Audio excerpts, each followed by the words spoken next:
La maison est censée être l'endroit où l'on se sent le plus en sécurité. C'est là que tous vos soucis disparaissent, où vous pouvez poser vos pieds et vous détendre en compagnie de vos proches. Mais certaines personnes n'ont visiblement pas reçu le mémo.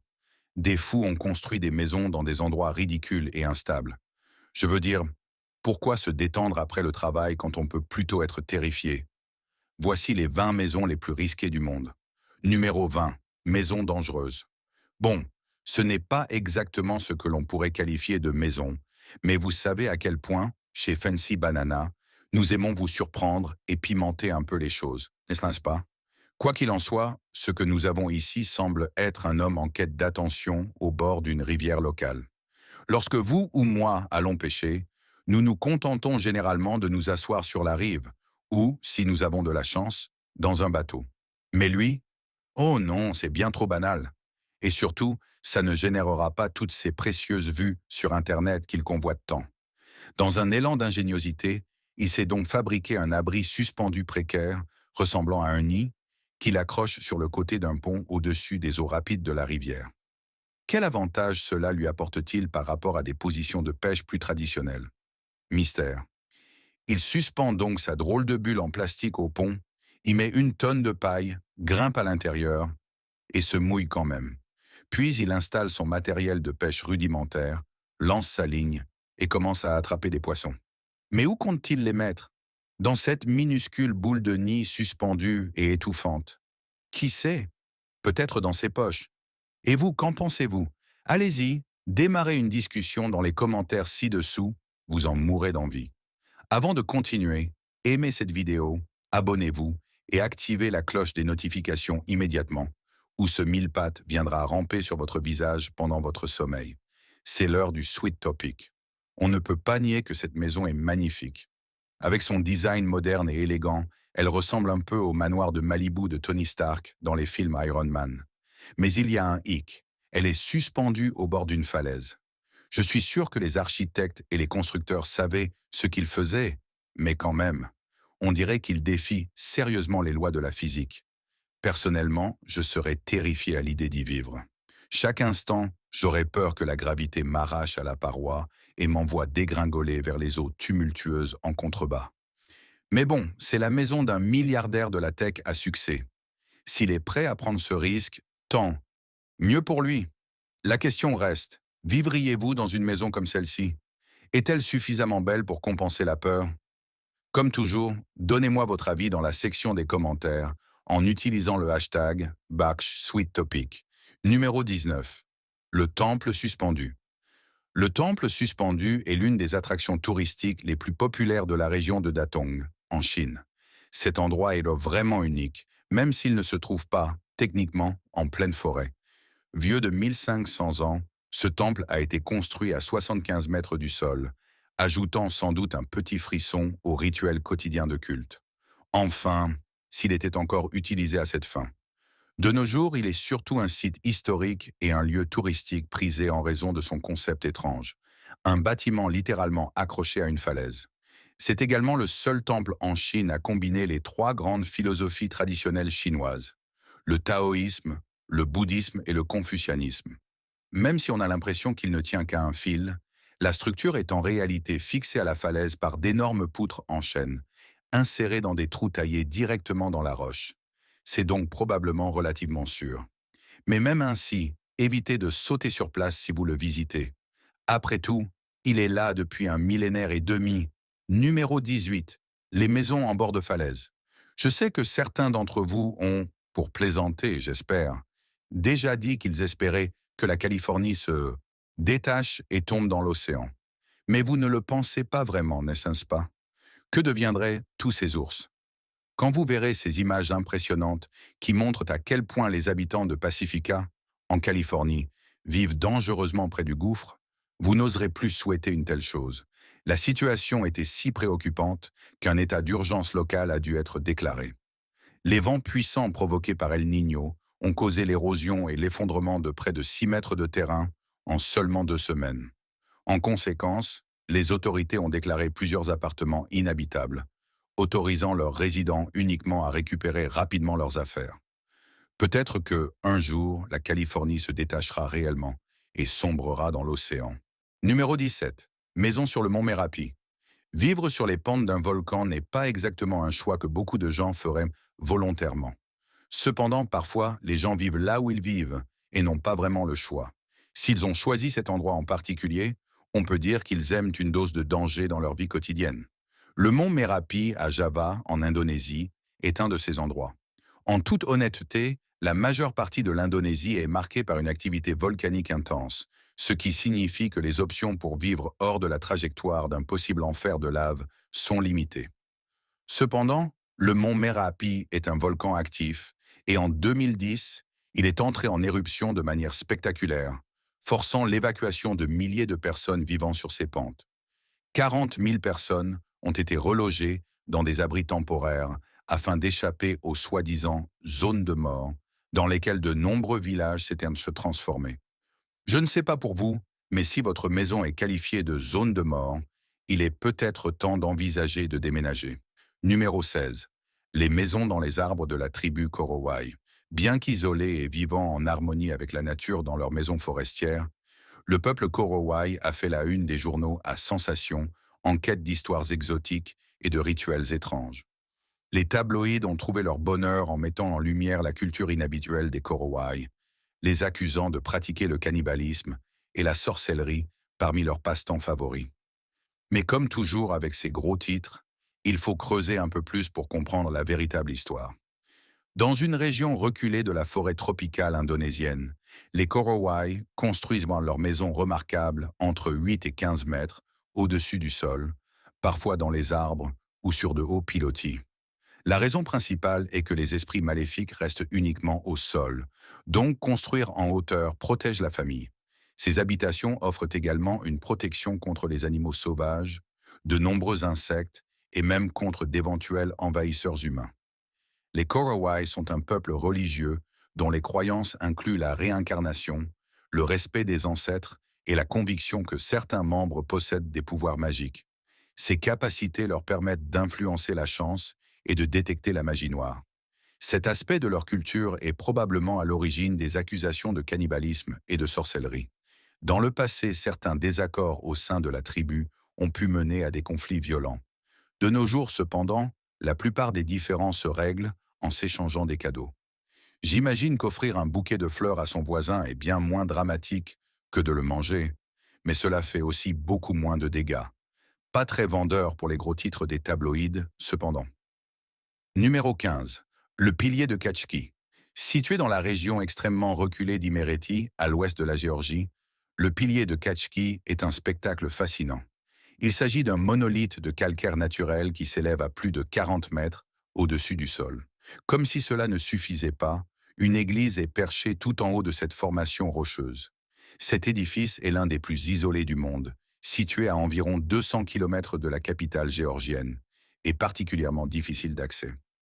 On peut donc supposer que cette église n'a pas une congrégation très nombreuse ni très diversifiée. Après un trajet en voiture ou en bus, la dernière partie du voyage se fait à pied. Il faut grimper pendant 28 minutes sur un sentier escarpé et dangereux menant au sommet du monolithe. L'église a été construite entre le 6e et le 8e siècle et est dédiée à un moine du 7e siècle, Maxime le Confesseur. À l'intérieur, en plus des éléments habituels d'une église, on trouve une chambre funéraire, 3 cellules d'ermites et, élément essentiel, une cave à vin. Les moines vivant en contrebas entreprennent cette ascension risquée chaque jour pour venir prier dans l'église. Ils sont les seuls autorisés à monter et seuls les hommes y ont jamais été admis. Aujourd'hui, seuls les moines peuvent y accéder. Cela doit être sacrément ennuyeux là-haut. Numéro 14. La maison en bois. Autrefois, il y avait une haute maison en bois qui se dressait au bord de la rivière Davina, en périphérie d'Arkhangelsk, au nord de la Russie. Elle était presque mythique, aussi bien pour les habitants locaux que pour ceux venant de plus loin. De loin, la structure ressemblait à une pagode japonaise, mais en s'en approchant, toute l'étendue de son étrangeté devenait évidente. Le bâtiment était constitué de planches de bois, assemblées de manière désordonnée et bizarrement positionnées. Il était également extrêmement et étonnamment haut. Il semblait tout droit sorti d'un conte de fées ou peut-être d'un cauchemar. La maison comptait 13 étages et atteignait 144 pieds, environ 44 mètres, à son point le plus haut. Son propriétaire n'avait cessé d'ajouter des éléments à la construction durant les 15 années où il y vécut, d'où son apparence finale étrange et sa hauteur impressionnante. Finalement, il fut envoyé en prison, et pendant son incarcération, des personnes cambriolèrent de sa maison et se plaignirent de la taille du bâtiment. Au bout du compte, les autorités locales décidèrent de le démolir, le jugeant bien au-delà des limites de hauteur imposées par la ville. Aujourd'hui, la maison n'existe plus, mais elle reste gravée dans la mémoire de tous ceux qui l'ont vue se dresser de manière menaçante à l'horizon. Numéro 13. La maison de la cascade. Passons maintenant à Mill Run, en Pennsylvanie, où l'architecte américain renommé du XXe siècle, Frank Lloyd Wright, a conçu une maison magnifique et unique, intégrant une cascade. Falling Water est une propriété nichée au cœur de la réserve naturelle de Bear Run, dans les montagnes Appalaches. Toute la terminologie architecturale habituelle a été employée pour décrire cet endroit, affirmant qu'il redéfinit la relation entre l'homme, l'architecture et la nature. Bien sûr, mais après tout, cela reste une maison, non? Construite en 1935, cette demeure a révolutionné la conception de l'habitat en remettant en question son emplacement et les éléments qu'il peut incorporer. Toutefois, elle n'a pas déclenché une tendance généralisée à la construction de maisons au sommet de cascades, ce qui est probablement une bénédiction, car cela aurait sans doute gâché certains des plus beaux sites naturels du monde. Quoi qu'il en soit, si l'argent n'est pas un problème et que vous connaissiez un architecte célèbre dans les années 930, il était apparemment possible d'acheter un bout de parc national et d'y déposer un chef-d'œuvre moderniste en toute simplicité. C'était des temps bien plus simples. Numéro 12. La principauté de Sealand. Il existe une plateforme offshore en mer du Nord, située à environ 12 km au large des côtes du Suffolk. En 1967, cet endroit insolite fut déclaré principauté de Sealand par un homme nommé Paddy Roy Bates. Bien que cette micronation ne soit pas officiellement reconnue, la famille Bates et ses proches l'occupent depuis lors. Avant de devenir la nation officieuse de Sealand, la plateforme avait été construite par les Britanniques pendant la Seconde Guerre mondiale. Plus tard, elle fut prise d'assaut par des diffuseurs de radio pirates avant d'être finalement occupée par Bates en 1967. En 1978, des mercenaires tentèrent d'envahir la micronation, mais Bates réussit miraculeusement à repousser l'attaque. Sealand n'est pas reconnu comme un État souverain et se trouve toujours dans les eaux territoriales britanniques. Mais tout cela donne l'impression d'un immense terrain de jeu grandeur nature. Difficile d'imaginer que ce soit un endroit très pratique pour faire ses courses, et encore moins qu'il puisse être vendu facilement, étant donné son absence totale d'attrait immobilier. Numéro 11. Le village de la Falaise. Ce petit village, situé dans la province du Sichuan en Chine, est affectueusement surnommé le village de la Falaise, et il est facile de comprendre pourquoi. Le village est perché à une altitude vertigineuse de 800 mètres sur une falaise, et ces dernières années, grâce aux merveilles d'Internet, il est devenu une attraction touristique très célèbre. Dans le passé, le village était habité par des résidents extrêmement pauvres, vivant dans des conditions précaires, au point que chaque ascension de la falaise pour rentrer chez eux mettait leur vie en danger. À l'époque, le seul accès au village se faisait par une série d'échelles en rotin précaire et branlante. Même si des améliorations ont été apportées, l'endroit semble toujours légèrement dangereux. En 2016, le gouvernement local a investi une somme considérable dans le village, remplaçant les anciennes échelles par une nouvelle échelle en acier, comptant 2556 marches et mesurant près de 3 km de long. Cette installation, qui a coûté près de 150 000 $, vise à assurer une ascension plus sécurisée pour les habitants. Aujourd'hui, le village attire de nombreux amateurs de vidéos pour les réseaux sociaux, et la sécurité est une priorité absolue face à ces touristes qui agitent leur perche à selfie un peu partout. Mais imaginez un instant vivre ici. Que feriez-vous si vous arriviez tout en bas pour vous rendre compte que vous avez oublié votre portefeuille chez vous? Numéro 10. Les bungalows des Maldives. Les Maldives sont largement reconnues comme une destination de rêve que beaucoup aspirent à visiter. Rien qu'évoquer ce pays fait surgir des images de luxueux bungalows perchés au-dessus d'un océan d'azur à couper le souffle. Cependant, la menace du changement climatique fait peser un risque de disparition totale sur cet archipel. Situé en plein cœur de l'océan Indien, Les Maldives sont composées de plus de 1100 îles coralliennes et détiennent le triste record d'être la nation la plus basse du monde en termes d'altitude. En conséquence, la montée des eaux due au réchauffement climatique représente un danger existentiel pour le pays. Plusieurs rapports émanant d'organismes réputés, comme la NASA et l'US Geological Survey, alertent sur le fait que, si le réchauffement climatique suit son rythme actuel, près de 80% des Maldives pourraient devenir inhabitables d'ici 2050. Lors de la récente conférence des Nations Unies sur le changement climatique, le président des Maldives, Ibrahim Mohamed Solih, a exprimé ses inquiétudes face à l'avancée inexorable de la mer sur leurs îles. Il a déclaré que si cette tendance n'est pas inversée, les Maldives pourraient cesser d'exister avant la fin du siècle. Numéro 9. Les maisons flottantes du lac Titicaca. Le lac Titicaca, en plus d'avoir un nom des plus amusants, est aussi le plus grand lac d'altitude du monde. Qui l'eût cru? Mais ce n'est pas tout. Le lac Titicaca, répétons-le encore une fois, parce que c'est drôle, abrite aussi des îles flottantes mystérieuses. Les îles Uros du lac Titicaca sont fabriquées à partir de roseaux aquatiques appelés totora. Ces roseaux sont utilisés depuis des générations par les peuples andins pour construire ces îles flottantes ainsi que leurs habitations, elles aussi faites du même matériau. On compte environ 60 à 70 de ces îles, mais ce nombre varie, car certaines fusionnent ou disparaissent lorsque leurs habitants se déplacent vers une autre île. Ces îles font partie intégrante de la vie traditionnelle des peuples autochtones du lac Titicaca, qui continuent de porter des vêtements ancestraux et de vivre comme ils le font depuis des centaines, voire des milliers d'années. Cependant, aujourd'hui, elles sont également devenues une attraction touristique, et les habitants ont adapté leur mode de vie pour accueillir les curieux du monde entier qui viennent explorer le lac Titicaca. Bien sûr, cela n'empêche pas certains de profiter de commodités modernes, comme les panneaux solaires ou les bateaux à moteur. Numéro 8. La maison la plus solitaire du monde. Ceci pourrait être l'une des maisons les plus isolées que nous ayons vues jusqu'à présent sur cette liste. Elle se trouve sur l'île d'Elidaey, en Islande. Un endroit à l'apparence si étrange qu'on dirait qu'il est tout droit sorti d'un conte de fées. Et la maison est perchée en plein centre de cette étrange tranche verte d'île. Au fil des années, de nombreuses rumeurs et histoires ont circulé à propos de cet endroit, à l'allure mystérieuse. Mais la vérité est en réalité beaucoup moins fascinante. L'île était autrefois considérée comme un lieu de choix pour les amateurs de chasse au macareux. Certes, cela peut sembler horrible, mais c'est une pratique qui, semble-t-il, plaît à certains. Quoi qu'il en soit, la maison n'est ni la retraite secrète d'un millionnaire, ni celle d'un fanatique religieux, et elle n'appartient pas non plus à Björk. Ce sont là quelques-unes des rumeurs qui ont circulé.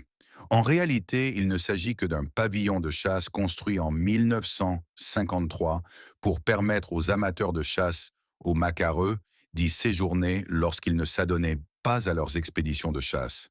Ainsi, l'histoire n'est peut-être pas aussi intrigante que ce que l'on pourrait imaginer. Aujourd'hui, seuls les membres de l'association de chasse sont autorisés à utiliser le pavillon, et il n'est pas accessible aux simples touristes comme vous et moi. Numéro 7. Les maisons en Norvège. Les glissements de terrain sont des forces naturelles terrifiantes et destructrices, capables de causer des dégâts considérables en quelques instants seulement. Un drone a capturé les images d'un glissement de terrain en Norvège, montrant la puissance dévastatrice qui a entraîné pas moins de 8 bâtiments dans la mer, faisant disparaître une grande partie du littoral sous les eaux. Heureusement, les autorités norvégiennes ont confirmé qu'aucune personne n'avait été blessée ni portée disparue lors de cet incident. Au moment des faits, seules 2 personnes se trouvaient dans les cabanes, qui sont principalement utilisées comme résidences de vacances. La cause de ce gigantesque glissement de terrain de 800 mètres de long reste inconnue, ce qui ne fait qu'ajouter au mystère entourant cet événement tragique. Au milieu du chaos, une lueur d'espoir est apparue lorsqu'un chien emporté par le glissement a été sauvé par un hélicoptère. Transporté par les flots jusqu'à la mer, cet animal résilient a réussi à retrouver son chemin jusqu'au rivage, où il a finalement été secouru. De plus en plus de catastrophes de ce type se produisent à travers le monde, le climat extrême impactant durement les paysages et causant des dommages irréversibles aux habitations ainsi qu'à l'avenir de nombreuses personnes et de leur mode de vie. Numéro 6. Les monastères des météores. À travers l'histoire, il semble que les monastères aient souvent été construits dans les endroits les plus escarpés et les plus inaccessibles que l'on puisse imaginer. Et ces monastères en Grèce ne font pas exception. Les monastères des météores ont été bâtis il y a plusieurs siècles au sommet de gigantesques rochers, offrant une vue imprenable sur la mer et le paysage environnant. Le mot météore signifie suspendu dans les airs, ce qui semble être une description parfaite pour ces lieux extraordinaires. Aujourd'hui, 6 monastères sont encore en activité et un petit nombre de moines ou de nonnes y vivent toujours. En 1988, les monastères des Météores ont été inscrits au patrimoine mondial de l'UNESCO et restent une destination de choix pour les touristes visitant la Grèce. Avec la prolifération des drones, ces lieux saints connaissent également un regain d'intérêt, car ils offrent des sujets parfaits pour des prises de vue spectaculaires sous tous les angles possibles. Numéro 4. Château de Predjama. Si jamais il y avait un château qui semblait tout droit sorti d'un conte de fées, ce serait celui-ci. Voici le château de Predjama, situé dans le centre-sud de la Slovénie. Il a été construit, littéralement, à l'entrée d'une grotte, dans une immense région karstique rocheuse du pays. Cela offre une protection naturelle à une grande partie du château, tout en créant une vue spectaculaire. Aujourd'hui connu comme le plus grand château troglodytique du monde, Predjama abrite sous sa structure la deuxième plus longue grotte de toute la Slovénie, qui possède également son propre tunnel secret menant à l'extérieur du château et vers un espace ouvert. Autrefois, ce tunnel servait de cachette lorsque le château était attaqué. De nos jours, le château n'est plus le repère des chevaliers et des princesses, mais il attire plutôt les équipes de tournage et les cérémonies de mariage, comme c'est souvent le cas pour ces lieux médiévaux pittoresques. Numéro 3. Maison suspendue de Cuenca. Située dans la ville espagnole de Cuenca, à environ 185 km au sud-ouest de Madrid, les Casas Colgadas, ou maisons suspendues, constituent une partie importante de ce site classé au patrimoine mondial de l'UNESCO. Ces bâtiments historiques sont accrochés à flanc de gorge depuis plusieurs siècles, sous différentes formes. Ils sont apparus pour la première fois au XVe siècle et ont été progressivement construits jusqu'au XVIIIe siècle. Puis, dans les années 1920, ils ont subi leur rénovation la plus récente. Bien que seules quelques-unes subsistent aujourd'hui, on pense qu'il y en avait beaucoup plus au fil des siècles. 3 de ces bâtiments extraordinaires peuvent être visités par les touristes, offrant des vues impressionnantes sur la gorge. Cependant, leurs balcons en bois pourraient s'avérer un peu trop vertigineux, même pour ceux qui n'ont qu'une légère peur du vide. Numéro 2. Santuario Madonna della Corona.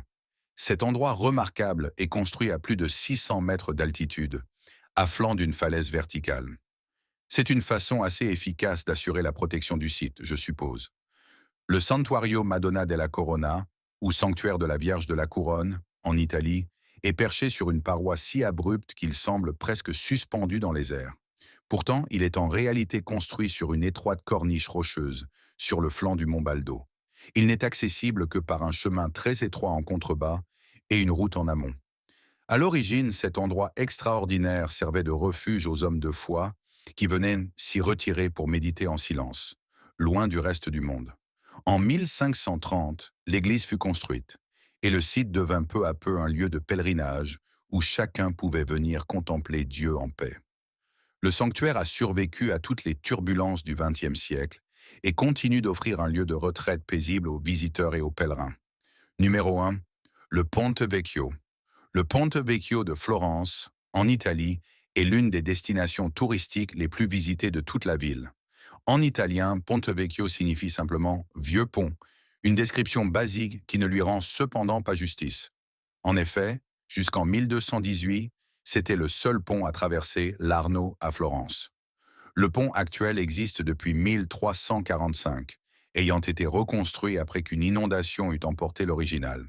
Mais ce pont du XIVe siècle est toujours debout aujourd'hui.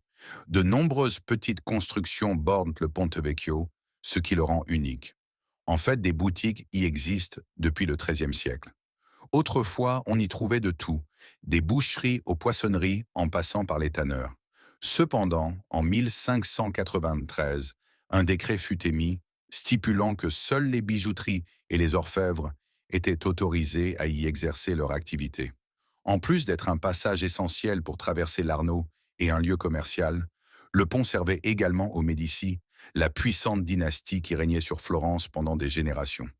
Ils y firent construire un corridor leur permettant de se déplacer entre leurs palais sans avoir à descendre dans les rues dangereuses de la ville et sans jamais entrer en contact avec le peuple qu'ils gouvernaient. Après tout, ils ne voulaient certainement pas risquer de se salir avec les germes des roturiers, n'est-ce pas? Voilà pour cette sélection des lieux d'habitation les plus extraordinaires du monde. Quel est l'endroit le plus inhabituel où vous avez vécu? Et si vous deviez choisir, dans lequel de ces lieux aimeriez-vous habiter? Partagez toutes vos pensées dans les commentaires ci-dessous. N'oubliez pas de jeter un œil aux autres vidéos fascinantes qui s'affichent bien sur votre écran et on se retrouve la prochaine fois.